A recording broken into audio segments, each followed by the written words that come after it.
Please welcome Cord Jefferson.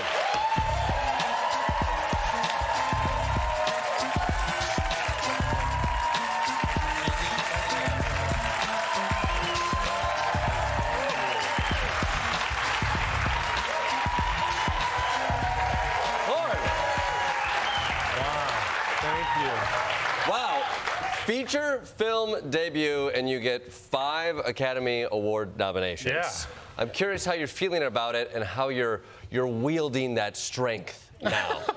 I'm not wielding it too much, unfortunately. I probably should be more demanding, yeah, but I'm not. I feel a little overwhelmed, you know. It is. We made this movie with very little money and very little time. We didn't make it under these great auspices, and so to be here right now, sitting with you is beyond my wildest dreams. This must be your highlight yeah, right man, now, this right? is crazy.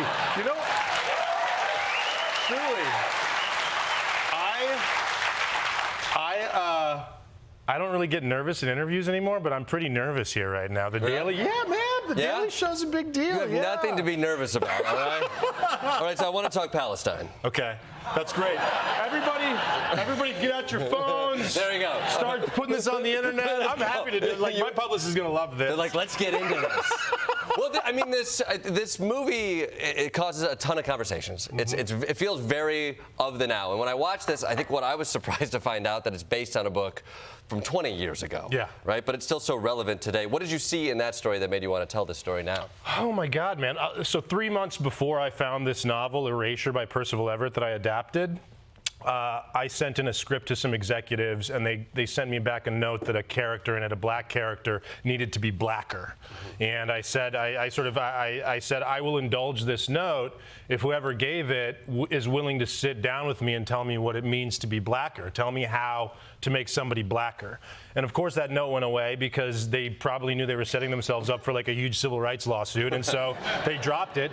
And you know, but that was just one of the many instances in my TV and film writing career where it's like people just have this very limited perspective of what it means to be a black writer. They have a very limited perspective of what black stories look like, what black life looks like. And so when I read this book that was published in 2001, but it felt like it was written yesterday, I was so overcome with sort of this idea that it felt like it was written specifically for me. I just understood the characters so well. Yeah, I think one of the targets of this film is white liberal audiences. Mm-hmm. And first off, how dare you?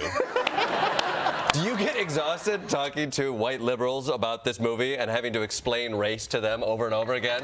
To be like, what is the deal with race in America?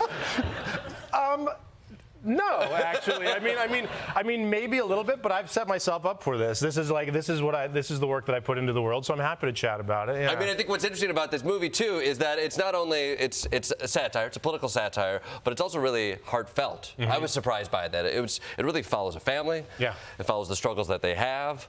Why was that important for you to tell and to marry with it? It seems like those don't always go together when you see satirical films. Yeah, and that's I wanted the movie to be satirical but never farcical. Mm-hmm. And so sort of the clip that you played right there, I think is one of the grounding moments of the film. I didn't want it to feel like it was so funny or got so silly that it became slapsticky. I always wanted it to feel, because I feel like when satire gets kind of slapsticky, it lets people off the hook. It sort of like says like this entire thing's a joke that you can laugh at.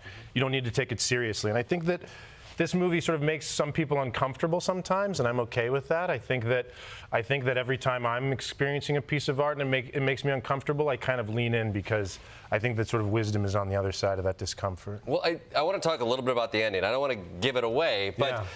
This movie ends, and you sort of there's a meta ending, and I wonder if that comes out of network notes wanting you to end this movie for a certain audience, if that comes out with you either not knowing how you wanted to end it or wanting to end it in a way that leaves people with their own ways in which they can end the story. Like, how did you approach wrapping this thing up? Yeah, so the novel that I adapted is very metatextual. It's sort of, and the epilogue of the novel is this Latin phrase that translates to, I offer no hypothesis.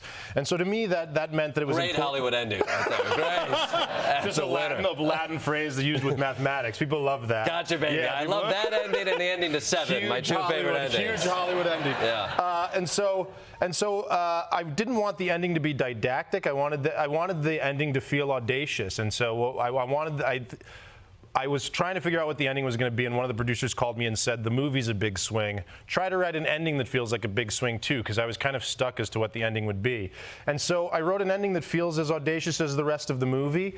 And yeah, I think that I didn't want to spoon-feed people lessons. Like it said, I offer no hypothesis. I'm giving you some scenarios and some characters. It sort of offers you an opportunity to think for yourself and decide how you want to think about things. I mean, I do think this movie also asks a lot of questions about what Hollywood wants in movies from black filmmakers and what a white audience will respond to.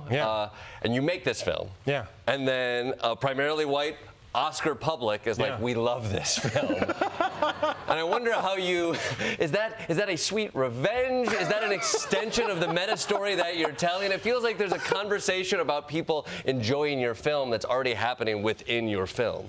Yeah, absolutely. I mean, look, it is I'm basically slowly cosplaying as Jeffrey Wright. I'm looking at myself right now, and I'm becoming Jeffrey Wright. Yeah, do you normally wear these glasses? Those are Jeffrey Wright glasses. I know. This is a Jeffrey Wright suit. I'm going gray like Jeffrey Wright. So it's getting more and more meta.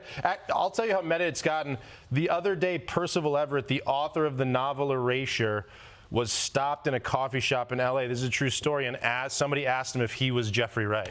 And he said, no, I'm not Jeffrey Wright, but I wrote the book that Jeffrey Wright is now in the movie based on. So it is all, you know, I like to maybe think that maybe this will all be, maybe after the Oscars I'll reveal that I'm a white guy. And nobody will know. You guys don't know. I tell you what. Maybe I've been in blackface this whole time, and it's just a big trip. God damn, I love it. That would supersede the ending of 7 for me, so I would appreciate it if you did that. I'm just Tobey Maguire. People don't know that. I'm Tobey Maguire. You were Tobey Maguire this whole time. Cord Jefferson's not real. American Fiction is now playing in theaters everywhere. Cord Jefferson.